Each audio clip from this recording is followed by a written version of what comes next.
In this video, we're going to look at place value with ones, tens, and hundreds, playing with Monopoly money, and talking about how many tens and ones you have in a number. I know it sounds really weird, but just go with me for a second. For those who have Monopoly board or Monopoly money at home, wonderful, you can play along. Otherwise, there's a scanned PDF of the bills if you'd like to print them off and play, but you don't have to. Okay, so what we're interested in doing is that if I take a number like 475, right? And you can see I put dollar symbol there. Great. We could take it away too. But if I want to try and create $475 the most efficient way, I would want to have, so let me get my Monopoly money. There it is. Okay. So I'd want 4 $100 bills. I would want 7 tens.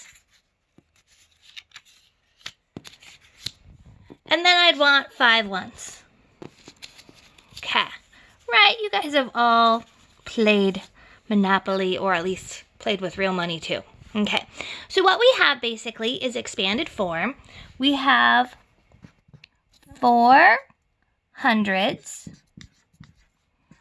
7 tens. You'll notice I've kind of changed the way I'm writing my expanded form. And then I have 5 ones. All right, excellent. So 4 hundreds, 7 tens, 5 ones. All right, now, what we'd have is that what would happen if we didn't have $100 bills, right? Let's pretend that our $100 bills didn't exist. And I could only use now $10 bills to make this. Would be a pain, right? Because 10 $10 bills make up a $100 bill.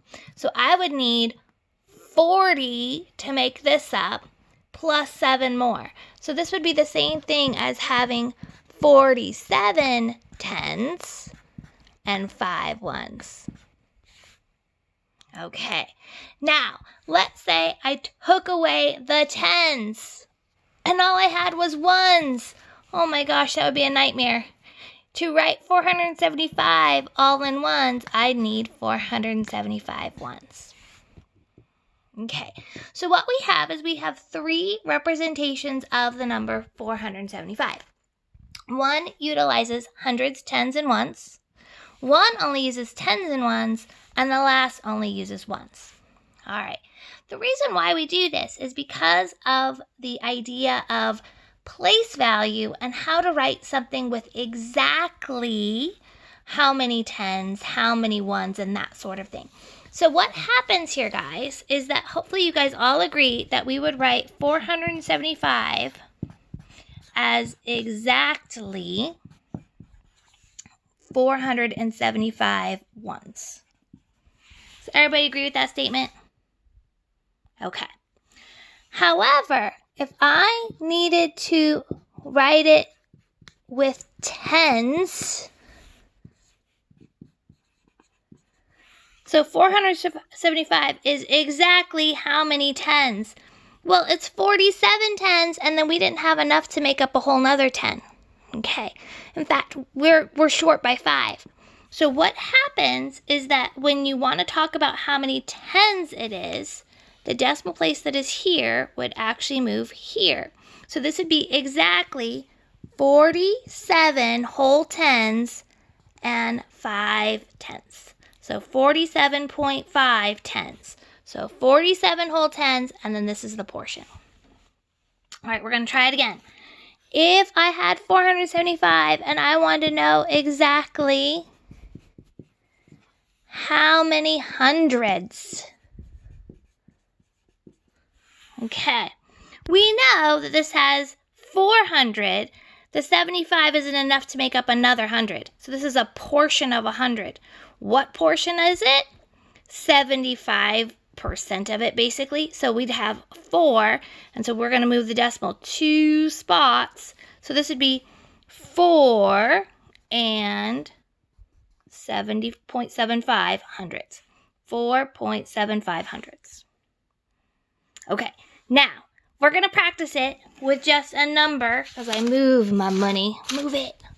Okay, so if I had 627, and we want to know exactly how many ones is this? Okay, so it's exactly how many ones? Well, I can make 627 with exactly 627 ones. We don't have to do any sort of weird decimal. Okay. 627 is exactly how many tens? Well, it's 62 tens, but then I have a part. What part? This number that you see here. So this would be 62.7 tens. All right. 627 would be exactly how many hundreds?